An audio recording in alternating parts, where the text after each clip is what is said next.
એક મહત્વપૂર્ણ સમાચાર કે જેમાં અમદાવાદમાં ક્રાઇમ બ્રાન્ચના નામે 50 લાખનો તોડ થયો છે। સસ્પેન્ડ પોલીસ કર્મચારીએ સાગરીતો સાથે મળીને આ તોડ કર્યો। 5 કરોડની માંગ કરી 50 લાખ પડાવી લેવામાં આવ્યા।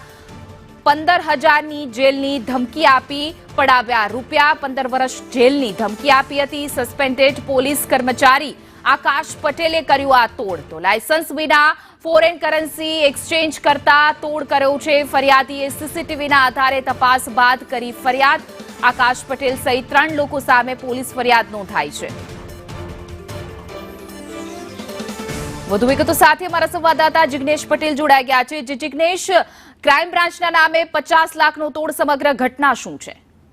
વાત કરવામાં આવે તો જે બનાવ છે તે અમદાવાદ વિસ્તારનો છે કે જ્યાં એક સસ્પેન્ડેડ પોલીસ કર્મચારી કે જેનું નામ આકાશ પટેલ છે તેણે એક વેપારી પાસેથી 50 લાખ રૂપિયાનો તોડ કર્યો છે। વાત એવી હતી કે આકાશ પટેલ અને 2 પોલીસ કર્મચારીઓ અચાનક જ મોડી રાત્રે વેપારી મિહિર પારેખના ઘરે પહોંચ્યા હતા અને ત્યાં જઈ તેમને ધમકાવ્યા હતા કે તેઓ લાયસન્સ વિના ફોરેન કરન્સીનું એક્સચેન્જનું કામકાજ કરી રહ્યા છે અને 2 આરોપીઓ જે અગાઉ પકડાયા હતા તેમણે મિહિરનું નામ ખોલ્યું છે, માટે તેની ધરપકડ કરવી પડશે અને તેમને ક્રાઇમ બ્રાન્ચ લઈ જવાના બહાને તેમને ગાડીમાં બેસાડવામાં આવ્યા। અમદાવાદમાં અલગ અલગ જગ્યાએ ફેરવવામાં આવ્યા અને જ્યારે ફરિયાદી પાસેથી તેમણે રૂપિયાની માંગણી કરી ત્યારે તેઓ 5 કરોડ સુધી અધિકારી માંગી રહ્યા છે તેવું કહી અને 15 થી 20 વર્ષની જેલની સજા થશે તેવી અલગ અલગ બહાના હેઠળ ધમકીઓ આપવામાં આવી અને ત્યારબાદ તેમની પાસેથી આખરે 50 લાખ રૂપિયા રોકડા લઈ અને તેમને ઉતારી દેવામાં આવ્યા હતા। જે મામલે ફરિયાદીએ તેમની પાસે રહેલા તેમાં ફ્લેટના સીસીટીવી ફૂટેજ અને ફોટોના આધારે ક્રાઇમ બ્રાન્ચના પોલીસ કર્મચારીઓ અને અધિકારીઓને આ અંગે તપાસ કરતા તેઓએ જણાવ્યું હતું કે આવા કોઈ પોલીસ કર્મચારીઓ ક્રાઇમ બ્રાન્ચમાં નથી, માટે તેમણે આ તોડ કરનાર પોલીસ કર્મચારીઓ કે જે પોલીસ બનીને આવ્યા હતા તેમના